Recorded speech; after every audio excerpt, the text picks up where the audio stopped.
Hey everyone, this is Jane with Barlow Herbal, and happy Sunday, October 15th of 2023. Now last weekend I was at a retreat in Florida with one of my sisters. Now this was a retreat that was put on by the people who run a channel and a platform that I've been following for a long time.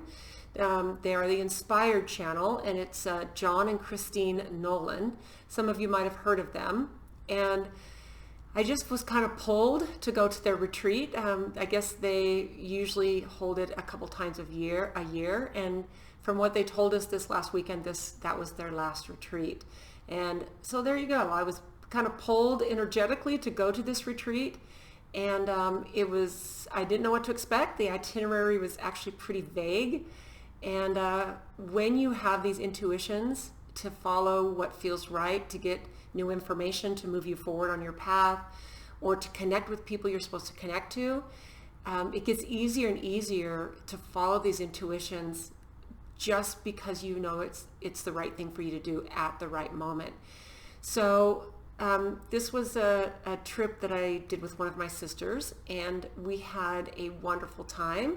There was some intense moments of learning, connecting with other people. We did guided meditations, but I wanted to share some of the big insights and aha moments that I had from John and Christine. Some of the information I'm sharing is based on what they shared with us, and I'm just going to kind of put my own spin on it and share my own perception of some of the things and the way they impacted me. So one of the exercises that we did when we were there, we did a lot of guided meditation. We did, we did a lot of deep dives into some really important concepts that I think need to be solidified more with human beings, especially right now, and especially if you are on an awakening path. Life is becoming, to me, there's no gray areas. It's black or white.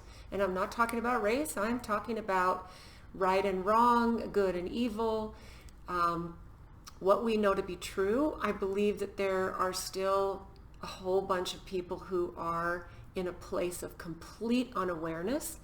And I've really come to the point where, while I can push out love to them, disengaging from that on the path to raising not only my own consciousness, but the consciousness of the collective is where I want to be. So there's a few things that I think I'm going to title this video, Boundaries, Roles, and what the natural order of the universe looks like. And these are all concepts that I got there. So first of all, think about boundaries. Now, one of the exercises they had us do is they had us cut off a piece of yarn, a long piece of, so like a string, but a piece of yarn. And then we all stood in different places in the room, and there were only about 30 people here. So this is a really good group where we all got to know each other really well. Very intimate, amazing facilitating of this group. But we cut off a piece of string, and then the directions were to put the string around you, stand in the middle, and let that metaphorically be your boundaries. And you could make it any shape you want. You could make it as small as you want. You could make it even open. You could have an open end to it, any way you wanted. And then we each stood in our circle, our boundary, and then they had us walk around and step into other people's boundaries and just see how that felt. So everyone kind of moved out of theirs and walked into other people's, and it was really an interesting exercise in, how does that make you feel when someone steps into your boundary if they weren't invited into your space? And we're talking about not only family members, friends, people at work, people we let into our boundary can either move us forward or keep us stuck or make us feel uncomfortable unless we know how to draw our boundaries. And that was just a really fascinating exercise for me and for everybody there too. And there were, I think, 2 or 3 husband and wife couples, and they had them do a separate exercise where they had their individual boundaries and then they had one together. Like, what do you let into the intimate boundary circle or space of your relationship with your person? And it was just a really fascinating exercise, and I would really highly recommend that you maybe do a deeper dive into the boundaries that you set with anyone that's in your life, whether it be your spouse, your children, a close family member, friends, whatever. Like, that was a really fascinating exercise. Now, the next one that I'm going to kind of just go over, this one was really, really cool, because I think when you hear these concepts and you're in a space where you've been doing a lot of personal work and you're in a place of personal work where the intention of this retreat was to grow, to elevate, and all of those things, you really start to look at how some of the work you've been personally doing in the past has been paying off. Now, the whole thing with roles is there are really three categories in the roles that you play in life. Now, some of these roles are given roles. So, like, for example, I wrote down daughter, sister, cousin. These are roles that were given to me. I didn't make the choice to be a daughter, but I was born, and it gave me the role of daughter. I got the role of sister, I got the role of cousin, I got the role of granddaughter. You can put all of the things that you were given. So it's this little exercise you could even do, even right now as I'm talking. You can get out your little notebook and write, what are your given roles? In fact, this is an exercise I would suggest you do any time when you maybe have a quiet space where you can kind of look through this. Now, the second category are your chosen roles. And these are things like, what I wrote down is wife, mother, business owner, friend. These are all things I choose and that I have chosen. It might be dentist. It might be,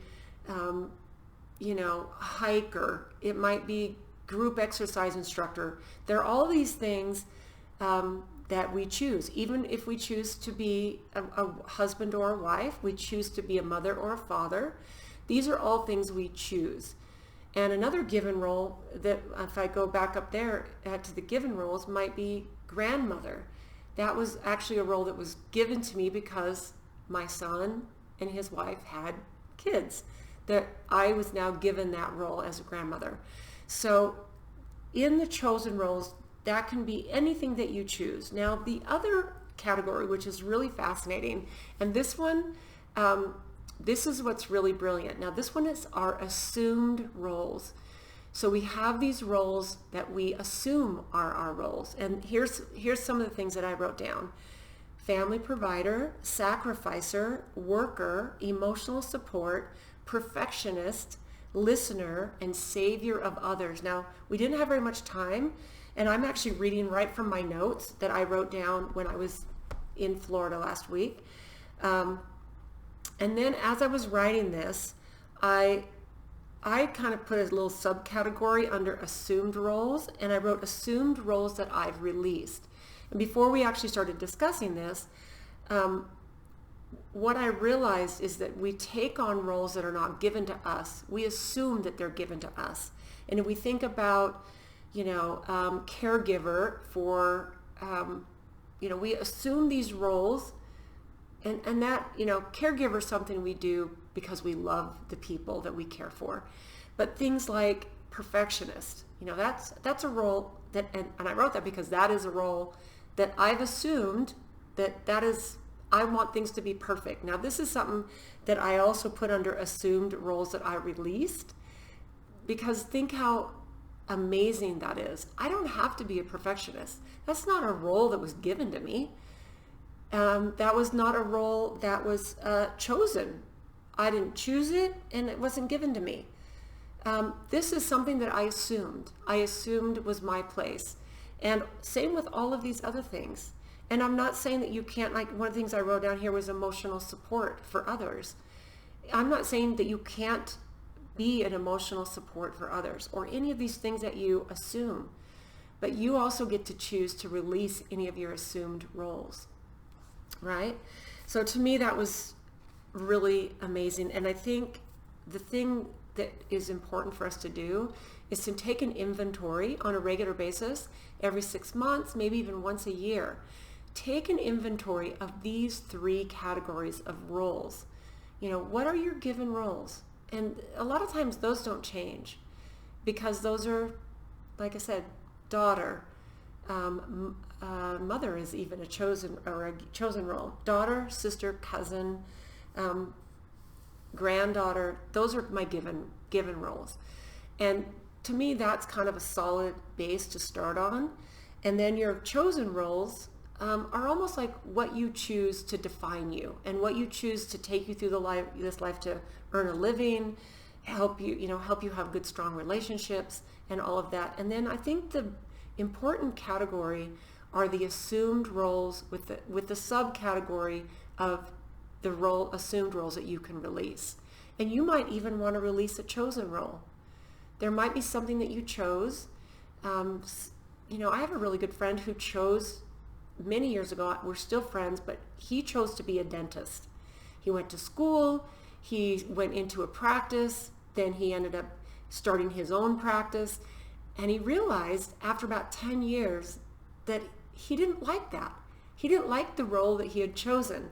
So if we can learn that we don't have to stay in these, even in the roles that we've chosen, not just the roles we've assumed, we have the ability to change these and to release these roles and reinvent ourselves into other roles. To me, this is a really, really cool exercise, and it seems really simple. It seems like a really simple exercise that you can sit and do and just write everything down that fits into those categories. I'd love to hear your thoughts on that. Drop me a comment. What do you think about that? Does that sound like, yeah, I never really looked at the roles that I was choosing and then the roles I was assuming. To me, that's the assuming and then releasing that is the most powerful piece of this little exercise. So before I go into the last one, I wrote down a few things here because this keeps coming into me no matter what I'm doing or what situation I'm in. What if we were able to step away from our phone for 2 hours every single day? Just literally disconnect, set it aside, be away from it. Now, for some people, that might be super easy, and you might be doing that for longer stretches during the day. And for me, what I do is I actually disconnect fairly early in the evening so that I can have quality time with my spouse, and sometimes just with myself. Every once in a while, my husband will go on a golf trip, or he'll be out having boys' night with his friends, and I will still disconnect so that I can give myself that quiet time, the time away from the pure distraction. So what this does is this allows us to get out of our head. It allows us to get anchored. It allows us to get physical. And what I mean by that is we can go out for a walk. We can go stand on the grass and get grounded. If you live by water, you can go stand in the water. Go get physical. Go do something to move your physical body, or put yourself into a different environment. Because if we constantly stay in this state of distraction, or always available on our phones 24/7, that is not a good place to live and be able to raise the levels of consciousness that is being required. That is being required of us right now. Those of us who see, those of us who know what's happening, and realize that this is a spiritual war. There is a war going on, and there's other crazy stuff happening that are physical wars as well. The violence and the distraction and the destruction and the suffering, there's no doubt that's happening. But the biggest war from my perspective, and everything that I've been not only feeling but experiencing, is that this is a spiritual war for the consciousness of human beings. Because we are powerful creators. We create our very existence, if you will. And I'm not talking about, taken away from how our mothers created us, or even the creator. I am talking about what we create in this amazing world and this reality and this space that we're in. For those of us who maybe see, the veil is getting very thin, and it feels like you almost can see the layer that is the matrix or the simulation. You can almost see it at this point because things look odd, they feel odd. And the goal is to separate ourselves out of that and to bring ourselves into a place of creative consciousness that we all want to see, right? So when you get overwhelmed, with the world, all the things, I wrote down a little list: clean a room, clean the garage, start with one thing, something that's concrete. It always makes me feel better when I clean something or when I organize something. And that comes along with my assumed role of being a perfectionist, right? But I also think that just comes along with when we are in an organized space and we do something productive. Think about when you get up and you make your bed. To me, that starts the intention of the day, of my day is going to be organized and my day is going to be full of clarity. And it's going to be full of purpose. And it can literally start with something as easy as making your bed. And if you don't do that, and maybe it doesn't bother you, you're still creative and productive and all of that, I would suggest you try it. It only takes less than a minute to actually make your bed. In fact, I've reached a point where no matter where I am, if I'm out of town, I'm on vacation, no matter where I am outside of my own home, and I sleep somewhere different, I always make my bed. And it seems like it makes my brain feel more organized as well. Okay, now the last thing that I wanted to kind of share with you is this amazing thing that we talked about on the last, it was actually the second to the last day, because the retreat went Thursday night, all day Friday, all day Saturday, and half a day on Sunday. So the last thing we talked about on Saturday, before we all went our separate ways for dinner, was the idea of the natural order of the universe. And chaos ensues when the natural order goes out the window. So if you think about, let's start with like a business. There's the business owner at the top. There's the employees underneath the business owner. Then there are maybe the vendors and everyone else down underneath. Now, it doesn't mean that the business owner is a better person than the employee. It simply means that the natural order is that the business owner makes a decision and the employee does not get to come up and be above the business owner and tell them what a horrible person they are, that they're running their business in a terrible way. Now, the business person might be doing that. They might be a terrible person. They might be running their business in a terrible way. And you can give suggestions on how to make it better. But at the end of the day, this might be a business that you might need to not be a part of. But if there's a decision that comes down, the business owner is the one that gets to make the decision. No one gets to put that person, you don't get to be above the business owner if you're an employee of that business. So that was kind of the first example. Now the second example is in the case of like a family. You have the mom and dad, and of course you have the grandparents. You have the mom and dad, and then you have the kids. Now the kids, no matter how old they become, even if they get into a place where they are taking care of elderly parents, they will never be above the parents. In the natural order of the universe, the way it's structured, this is how we keep order in the universe, is that if you are underneath, like as a child, my parents have both passed on now, but I will always honor my parents, no matter what mistakes I think they made. Think about people who have parents that maybe abused them, or maybe they were drug addicts. I'm not saying you have to agree with their lifestyle. You have to agree with the things that they did and condone them. But I'm saying there still has to be honor. You you give them honor because they are your parents. And if your parent, as an elderly parent, needs taken care of, and you're still not, you've heard the saying of, I'm parenting my parents. Now that they're older, my parents need parenting. This is one thing that came up in this discussion we had. No, you're not parenting your parents. You are taking care of your parents. You are honoring your parents at the deepest part of what keeps the natural world in order. And you might not agree with the decisions they made. You might not agree with all kinds of things. And I will tell you, let me give you a personal example. So my mom passed away 8 or 9 years ago. And she, I honor her even as I say this, but she did not take very good care of her health. And the last 10 years of her life, she did have MS, but she had a lot of health problems because of what she ate and because she had no physical activity.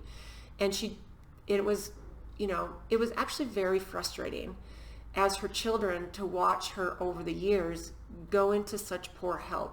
And a few times, because of what I did, I was always into, I used to own a gym. I was into physical fitness. I was a personal trainer. I'm still into all these things. Physical fitness, eating right, eating close to nature, not eating processed food or junk food, all that stuff. Over the years, I tried to help my mom get some of these lifestyle things in place. But I never, ever, ever disrespected her.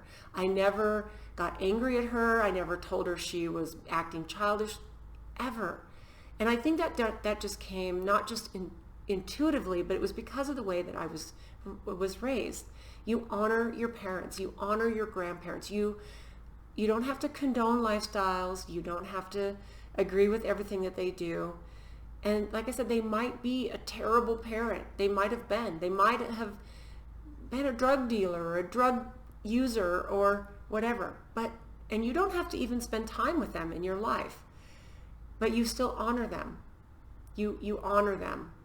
And one of the things that was said that kind of triggered a couple of people is you bow to them. And this was, of course, metaphorically. You bow to them because you honor them.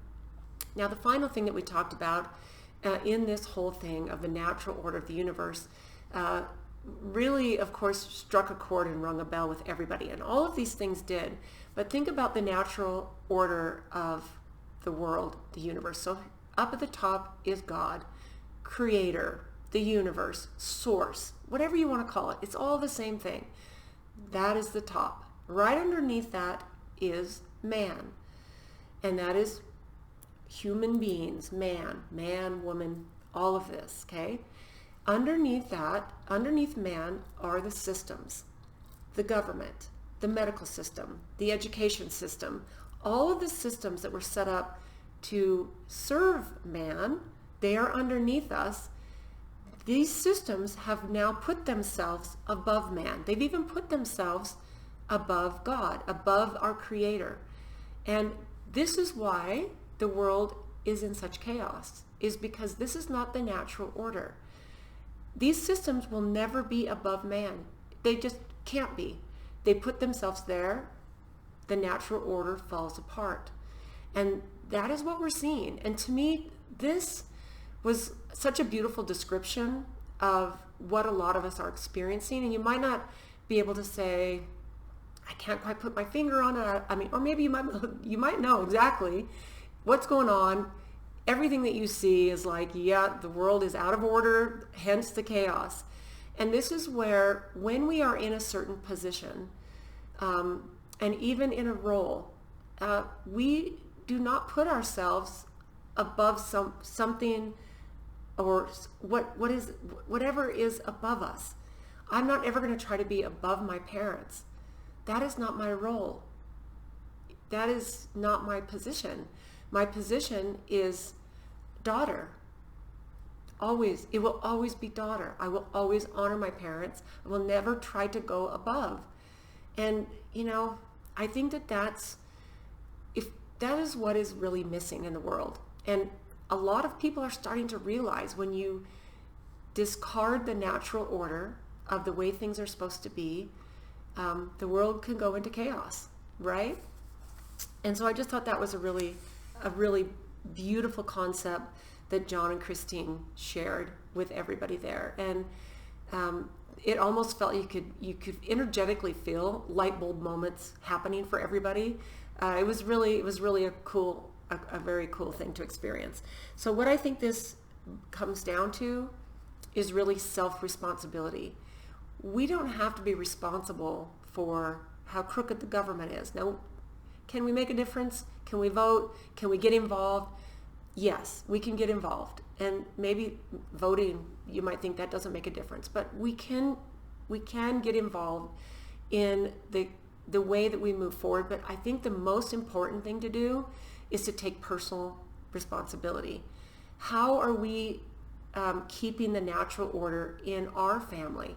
How are we keeping the natural order in the place where we work? Do you work in a place where you don't like what your boss does, and they've let you stay on even though you've constantly demeaned them or chastised them for things that they do? Because I would be willing to bet that if that was the case, you probably no longer work there, because that is not the natural order. And if you're in a place where it doesn't resonate with you, step back and take a minute of accountability and personal responsibility and get yourself into a place of flowing with the natural order of the universe. I think that that's actually a really perfect place to leave it. Here's a couple of things that I wrote down. If you fall off the wagon, jump back on. Fall off, jump back on. Fall off, jump back on, right? God will eventually stay with you, and it's all about what's inside of here, right? None of us are perfect. We're not supposed to be perfect. I think what we're here for is we're here to remember who we are. We forget when we come into this world, into this earthly existence, so that we can remember. And I would love to hear what your thoughts are on this. I think that, setting up our boundaries, realizing we have the ability to release assumed roles or even chosen roles might be the best thing for us to do this assessment. And then think about our place individually in the universe, whether that be your family or in the area of, God, man, and all the systems. This is a really beautiful reflection in my opinion. So I hope that there's something in there that resonates with you. I think that we're moving at the speed of light. The changes are happening so fast. We need to remember that the distractions are real. We are being distracted every day. Something horrific, something comes out. Like, it is an interesting time to be alive. And to me, I think it's the most glorious time to be here.